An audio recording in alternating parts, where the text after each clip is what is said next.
السلام عليكم ورحمة الله وبركاته. الحمد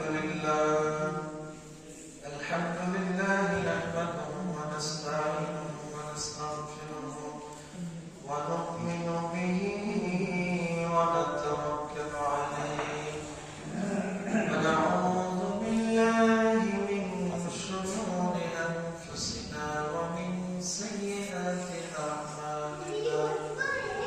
من يهد الله فلا مضل له ومن يضلله فلا هادي له.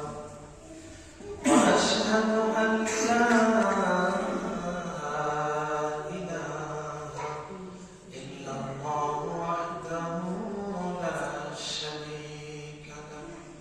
وأشهد أن سيدنا وسندنا وحبيبنا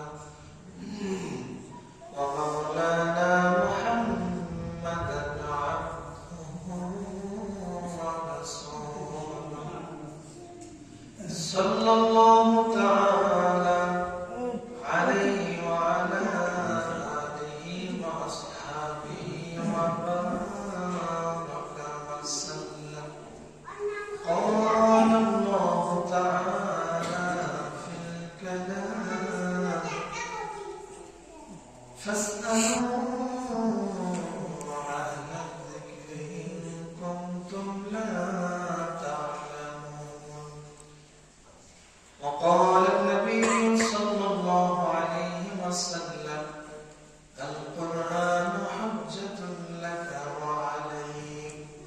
صدق الله مولانا العظيم وصدق رسوله النبي الكريم ونحن على ذلك من الشاهدين والشاكرين والحمد لله رب العالمين. الحمد لله সম্মানিত হাজরিন, আমরা শুরুতে মহিয়ান গরিয়ান রব্বুল আলামিনের দরবারে শুকরিয়া জানাই যে মহান মালিক আমাদেরকে সুস্থ রেখেছেন, ভালো রেখেছেন।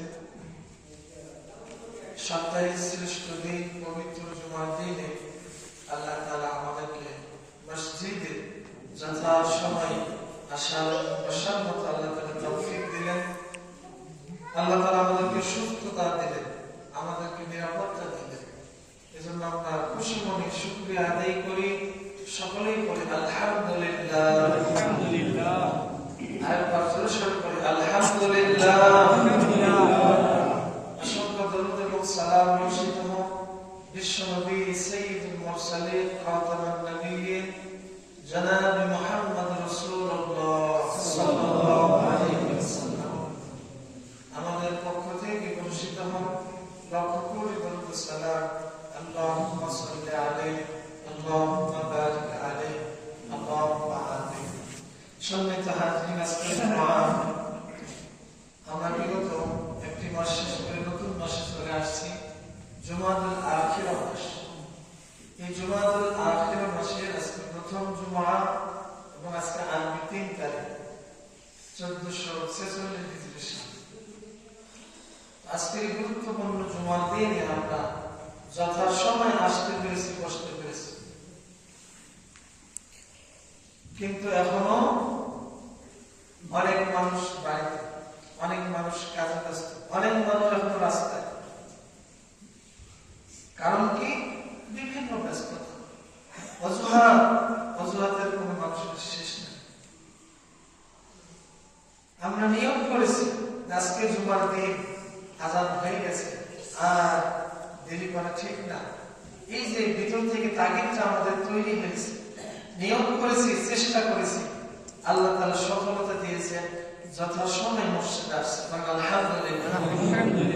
কিন্তু যারা নিয়মটা একটু শক্তভাবে করতে পারে না, শক্তভাবে কি নিয়মটা করতে পারে না, অথবা তার কাছে জুমার গুরুত্বটা অনুধাবন ওইভাবে হয় না, যার ফলে তারা কিন্তু আসতে পারে। এজন্য একটা কাজের প্রতি আপনি যদি মেহনত না করেন, চেষ্টা না করেন, একটু চেষ্টা যদি আপনি না করেন আর নিয়মটা একটু যদি শক্তভাবে না হয়, সম্ভব না। সম্ভব না। শয়তান আপনার মন মানসিকতার নিয়ম পরিবর্তন করে দেবে, এটা বাস্তব।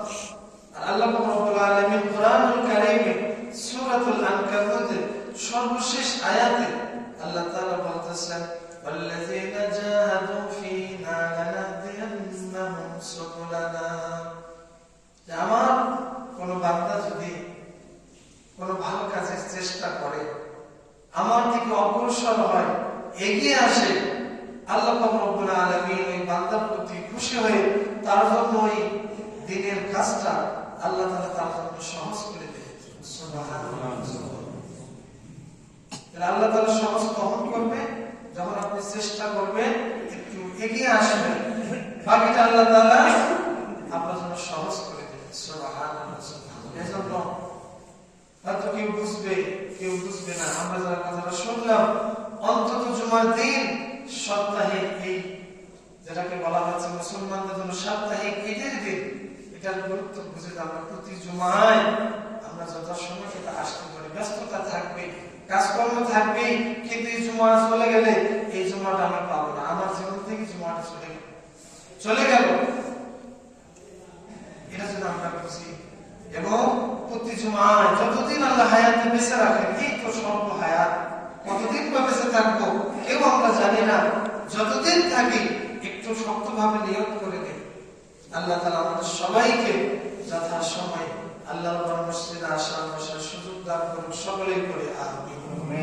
সম্মানিত হাজিরিন, আমরা সারা দেশবাসী অনেক খুশি হয়েছে। গতকালকে বর্তমান অন্তর্বর্তীকালীন সরকারের প্রধান উপদেষ্টা ডক্টর মোহাম্মদ ইউনূস সাহেব, তিনি সারা বাংলাদেশে, সারা দেশের বিভিন্ন সম্প্রদায়, বিভিন্ন ধর্ম বর্ণের মানুষের প্রতিনিধিদেরকে তিনি আহ্বান করেছেন।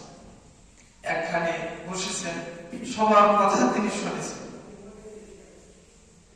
সেখানে বিভিন্ন ধর্মের মানুষ ছিল, বিভিন্ন মতবাদের মানুষ, মুসলমানদের পক্ষ থেকে বিভিন্ন প্রতিনিধি ছিল এবং হিন্দু, বৌদ্ধ, খ্রিস্টান, গারো, বার্মা, চাকমা, এরকম বিভিন্ন সম্প্রদায়ের মানুষ কিন্তু তারা আসছে। তাদের সকলের কথা তিনি শুনেছেন এবং সকলে সকলের মতামত দিয়েছেন এবং সকলের যে সমস্যা তারা উপস্থাপন করেছেন এবং এই দেশটির সংকট, দেশি বিদেশি ষড়যন্ত্রকে কিভাবে মোকাবেলা করা যায়, সবাই সবার জায়গা থেকে মতামত দিয়েছে। আমি তো আমার এই জীবনে এরকম কোনোদিন দেখি নাই। বাংলাদেশের ইতিহাসে কোন সরকার প্রধান সমস্ত ধর্মের মানুষ, সেটা ভিন্ন মত হতে পারে, ভিন্ন ধর্মের লোক হতে পারে, সবাইকে এক টেবিলে বসে সকলের যে মতামত শুনেছেন, এটা আমি কোথাও পাই নাই এবং আমার জীবনে আমি দেখি নাই, যেটা গতকালকে হয়েছে। আলহামদুলিল্লাহ। এবং গত পরশুদিন আপনারা জানেন যে বাংলাদেশের সমস্ত রাজনৈতিক দল তাদেরকে আহ্বান করে তাদের মতামত, তাদের পরামর্শ তিনি দিয়েছেন। এই যে সকলের পরামর্শ, সকলের প্রচেষ্টায় তিনি যে চেষ্টা করতেছেন, আমরা মনে করি এভাবেই সকলের প্রচেষ্টায় আমাদের দেশের যত সমস্যা আছে, যত সংকট আছে, দেশি বিদেশি যত ষড়যন্ত্র আছে, সমস্ত কিছু আল্লাহ রাব্বুল আলামিন দূর করে দিবেন। আল্লাহ তাআলা কবুল করুক, সকলে বলেন আমিন। এবং বিশেষভাবে গতকালকের আলোচনা, আমি প্রায় 2.5 ঘন্টার আলোচনা আমি মনোযোগ সহকারে শুনেছি।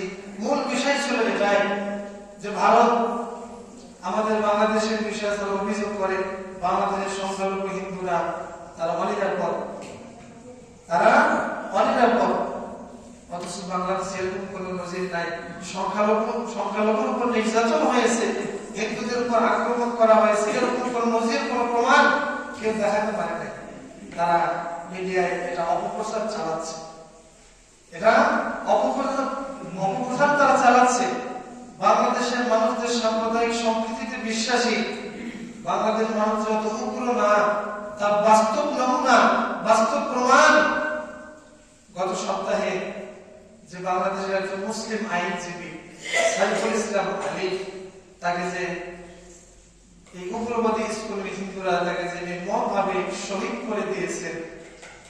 এই যে একজন মুসলমানদের দেশে 90% মুসলমানদের দেশে একজন মুসলিম আইনজীবীকে এই যে উগ্র হিন্দুরা তারা যে শহীদ করে দিল, মুসলমানরা চাইলেই এই একজন মুসলমানের বিনিময় তারা 10 জন হিন্দুর লাশ ফালিতে পারত। কি বলেন কথা ঠিক কিনা? সম্ভব ছিল, সম্ভব ছিল, কিন্তু মুসলমানরা এই উগ্রতা দেখায় নাই।